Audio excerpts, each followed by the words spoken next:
Hey there, happy Friday, YouTubers. Welcome to Daydreaming with Debbie. I'm Debbie. Also, before we get started, please watch the video. It really helps me out. And then like and subscribe and share. And, feel free to comment on it and tell me anything that you want to say, anything that you would like to hear about or for me to talk about. I appreciate you guys. Got some Motley Crue going on today. Guess what? I'm going to tell you something funny.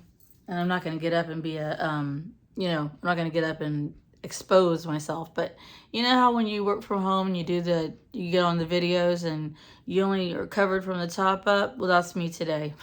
Just thought I'd let you know.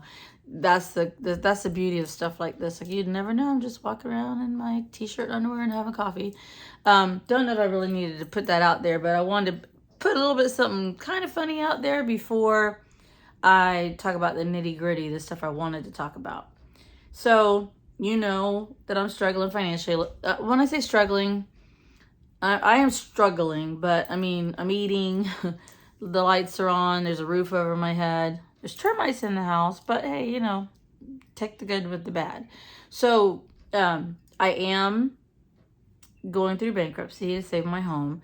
And let me tell you something. If you're going through this, you may already know. If you ever have to go through this, gosh, God forbid, people will call you and try to buy your home from you. And like when I answer the phone and I say, it's not for sale, they say, well, you're in foreclosure. Okay, I'm in foreclosure, and I'm aware that I'm in foreclosure. However, I'm in foreclosure, but I've got a bankruptcy, which will keep that from happening as long as I fulfill my bankruptcy. Payments are rough. They're really high. But, I'm going through enough, and these people are vultures. And even if I tell them I don't want to sell my house, they're like, well, you're in foreclosure. Like, I don't know that. Anyway, so those are some of the things I've already told you about that that I'm going through. I lost my mom. We had our celebration of life on May the 8th. Yeah, or 9th. Whatever that Saturday was. Don't quote me. And then the very next day was Mother's Day. So the celebration of life was rough, but it helped kind of put closure to that. I still miss her and love her and miss her immensely. And that's never going to change. But at least celebrating her life did help, know that I did everything I could out of respect for her. And my air conditioner is going to cut on, so I'm going to have to talk over that. That's another thing. My coils got frozen. Thank God that my man knows how to at least clean them enough to keep me from having a service call, because that right now is not in my budget. But what I want to talk about is when somebody in your life passes away, and you're the oldest in the family. I'm the only girl. Got 2 younger brothers. I'm the only one with kids, got 2 daughters. And everybody relies on me and everybody depends on me. I don't say that to gloat. I don't say that to brag. But everybody does depend on me to help them. No matter what I'm going through, no matter what my struggles are. I'm supposed to be everybody's knight in shining armor. I'm supposed to be everybody's knight in shining armor. And the reason I say that is already, not with my children, but with my brothers, we're on the opposite end of the political spectrum. I'm a conservative. I'm a Christian. I love the Lord. I don't believe in abortions. I believe that's taken a life. I mean, if somebody takes the life of a person who is pregnant, they get a charge for both that person and the unborn baby. But yet, you can choose to take the baby if you're carrying it, and it's okay in the eyes of the law, not in the eyes of God, not how I feel, by no means.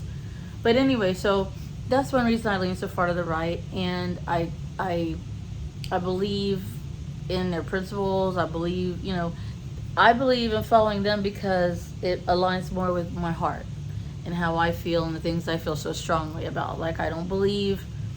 Like, for instance, if you think about all this money that's being wasted by these scammers, like in the Somalians in Minnesota and all these blue states, if you think about all that money that they're stealing from us from hospice centers that aren't real, daycare centers that aren't real, and they're sending it back to their countries. It's in the billions. It's not millions, it's into the billions. So think about if we weren't spending all that money, or they weren't scamming the American people out of all that money, that could help Americans. I mean, I'm 4th generation, 5th generation on my dad's side at least, and probably my dad on both his mom and dad. Maybe not so much on my mom's, at least a 3rd generation-ish on my mom's side. But I mean, we've got roots. We've been here a long, long time. And if you took all that money that was being wasted on scamsters and the blue states that are using it unethically, and they even know it's being used unethically, and use it to help, keep Americans in their home, keep it, save American people, keep them from being in the situation I'm in. I'm 62 years old. I wasn't going to talk about my age as much, but since Kevin had me do the video, or asked me about doing the video about 62 and starting a YouTube channel, now you guys know I'm 62. So I'm not really ashamed of it. I don't feel like I look it or act it or anything like that, but it is what it is. So let's get to what I wanted to talk about. And again, please, like, subscribe, share, hit that button to know when I'm coming on. And I'm going to start doing more of these, but I got in a really bad way after my mom passed, and I'm going to tell you why. So the reason I got in a bad way is that my brothers have some car issues, and one of them is a Toyota CHR that I helped my dad pick out while my dad had cancer. It was the last car he picked out. It was in 19. He got diagnosed in 18. And he liked it. It was a Toyota CHR. And I used to make payments on it along with my car payments in the beginning until, the cancer and all the taking care of and all that took a toll on me. And I already had my own car payments. And in this mess, I've had a car repoed. I mean, I had 2 cars. I'm down to 1, which, I know some people don't have any. So, but I'm just saying I have lost things down to the bare minimum. Anyway, so at one time I was paying on 2 car payments and paying my dad's car payment. And after a while, my dad, before he got too bad, he refinanced his home, and I told him he could leave it to my brothers. I was fine with that. And all he wanted me to do was wear him and my mom's wedding rings, which I do have them both on. And there was a fight about that too, even though I left the whole house to the brothers. So they're Democrats, so we already fight politically. Then when Mom passed, I did tell him I was going to help him with the CHR because I'm the one who does all the finagling and the fighting with people when things need to be fixed, when things are broken. But the weekend after my mom's thing, we went to the beach. I told you about that. And I was going to share some stuff with you at the beach, but I really just relaxed. I may put a couple videos on. I'm not sure. But the beach helped me relax. And I had every intention to help my brothers when I got back. I had a little personal issue that came up that had me a little bit worried. So I didn't jump on it right away. Well, besides that car breaking down, the other vehicle they had broke down, which was needed brakes and stuff like that. So I was called and asked if they could have my car from Friday till Tuesday over the Memorial Day weekend. Not asked nicely, just kind of almost like, we need it, you're going to give it to us, you need to lend it to us. Well, because other people that live in this house have a car, but that's my only car. So I would have been okay with letting them, taking them to the store, giving them a ride somewhere, but I was kind of demanded to give my car up from Friday to Tuesday. And I was like, no. So I was hung up on. So after that, there was some negative stuff on Facebook about people not helping them and, stuff like that. It wasn't mentioned, but I knew they were talking about me. I knew one of them was talking about me. And my older daughter, I told you I have my daughter not in a very good place right now, not in a good relationship, and I help her as much as I can. I really do. But no matter how much I help her, it's never enough. And then if she gets mad at me, it instantly goes to, mean remarks, things that she says to me. She tries to be as hurtful as she can because she's not getting her way, and she's a grown woman. So right now, I'm pretty much alienated from quite a few people in my family. Will it last long? I don't know. I know it won't go back to the way it was because I won't allow it to go back to the way it was. I'm not going to be disrespected. I'm not going to be taken for granted. First and foremost, if I'm your sister, I want to be your sister first before I'm like a second mom or Mrs. Fixer-Upper or whatever. I want to be your sister first. And then I want to be asked to help. And I want to be appreciated when I do help, not expected or emotionally blackmailed if I don't. That's going to end. I'm not doing that no more. My daughter, the same thing. I help her all the time. Sometimes she says she's going to pay me back, which I don't get paid back.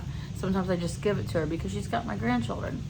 And then she'll either tell me I'm not going to see my grandchildren, or, she's going to say I don't show them enough love, or I don't do this, or I don't do that, no matter what I'm going through. It's only what she's going through. And, when you get older, you really have to stand your ground. I've always stood my ground. I started, not too long after I moved out of my home from my parents, my first relationship, which ironically is who I'm with now. That was my first one. I didn't know what to do. And I kind of, when things didn't work out for us, I was left empty-handed, not knowing what to do. I went into a very deep depression. Lasted me a year. When I got back on my feet, I made sure I was on my feet, my terms. My leases were in my name. When I bought this house in 99, it was in my name because I wasn't going to ever be caught with my pants down. And so I guess because, life or whatever you want to call it has made me so strong, everybody depends on me to be strong for them. And I will and I can, but, appreciate me and ask me.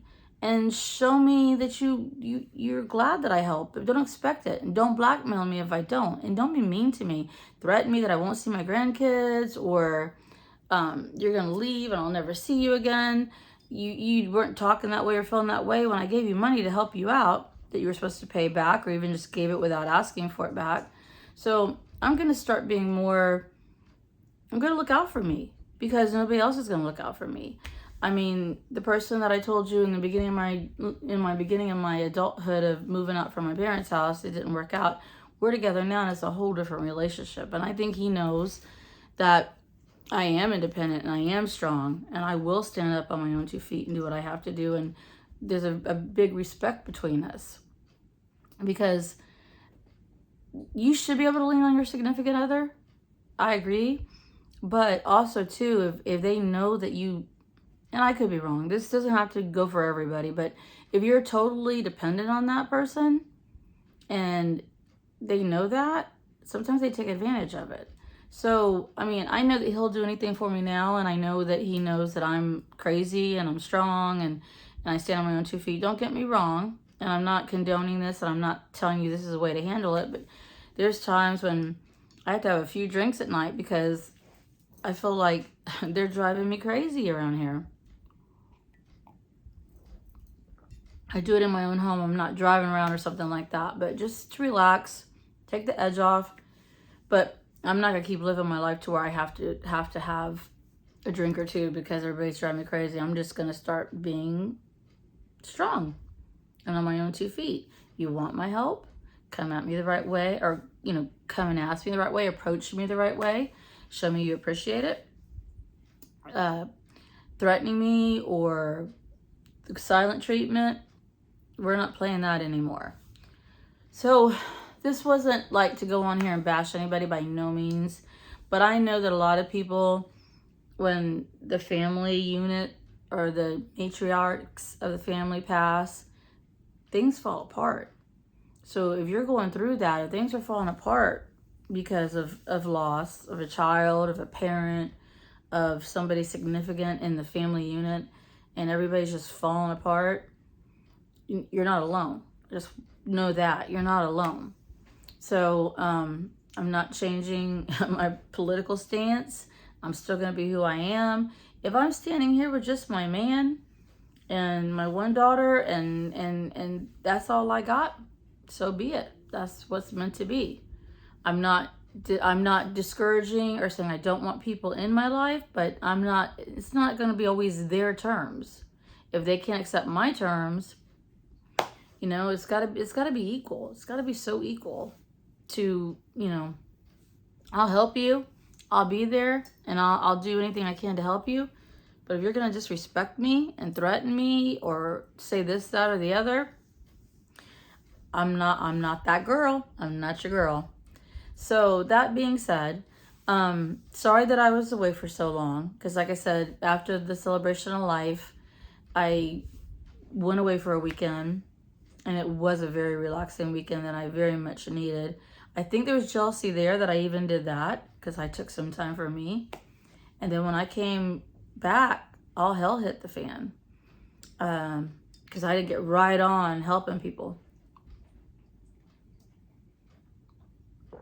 And when I want help, you know, I appreciate it. I've even within my own family, I've given money to help me.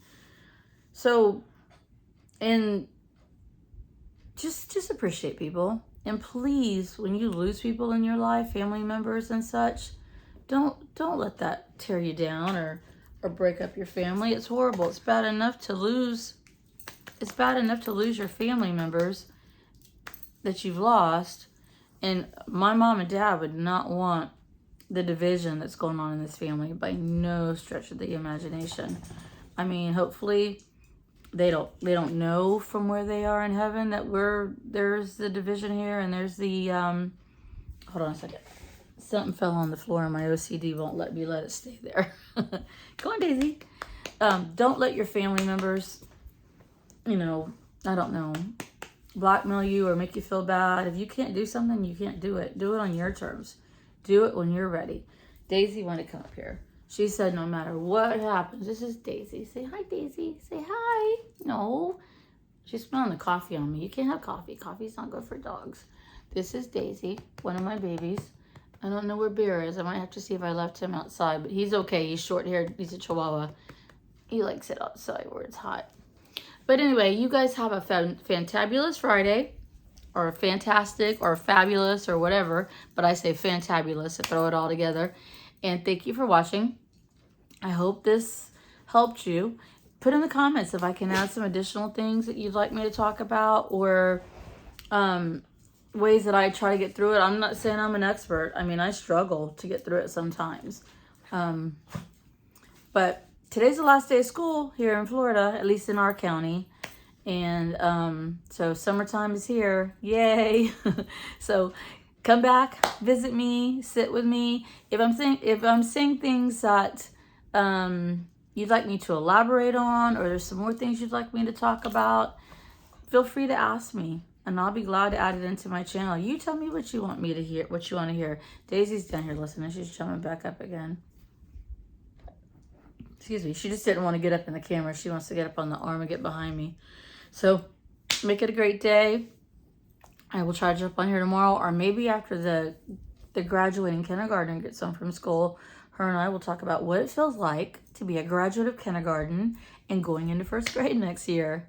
You guys have a great weekend. Hope to talk to you later. Thanks for watching. Like, subscribe, share, and comment. And I appreciate and love you guys. Bye.